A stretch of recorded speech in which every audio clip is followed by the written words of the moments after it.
Per Roma si tratta di una questione di competenze. Le regioni non possono legiferare in materia di ordinamento e organizzazione amministrativa dello Stato e degli enti pubblici.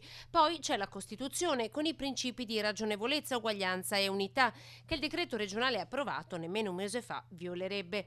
In sostanza a Roma non va giù che gli uffici pubblici obbligatoriamente debbano esporre la bandiera del Veneto, ma la questione pare sia sentita solo ai piani alti perché ai veneti poco importa, anzi sono proprio loro a spiegarci che sulla bandiera il colore politico non c'entra. Beh, penso che la bandiera del Veneto, come quella dell'Italia, deve essere esposta normalmente perché facciamo parte della regione Veneto, indipendentemente di che gruppo partito politico siamo. Non sono neanche italiano, sono argentino, rispetto alla legge italiana, 40 anni che sono qua, io ritengo che sia giusto che una bandiera sia esposta.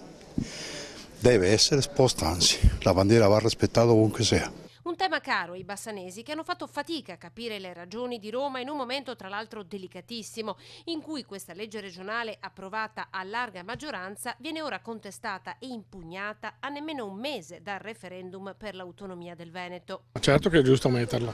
Se ascoltiamo sempre quelli da Roma non si va più avanti, rimane tutto fermo e subiamo. E Roma sa benissimo che col Veneto ci sguazza molto e non vuole l'autonomia. Siamo veneti, perché non possiamo esporre la nostra bandiera? Assolutamente sì, è giusto che sia così. Come Bassano espone la sua bandiera, Asiago espone la sua bandiera, perché non esporre anche quella del Veneto? Molti si schierano dunque a fianco del governatore del Veneto, che ieri ha dichiarato: andremo a difendere questa legge con atteggiamento gandhiano e anzi proporremo di estenderla a tutta Italia.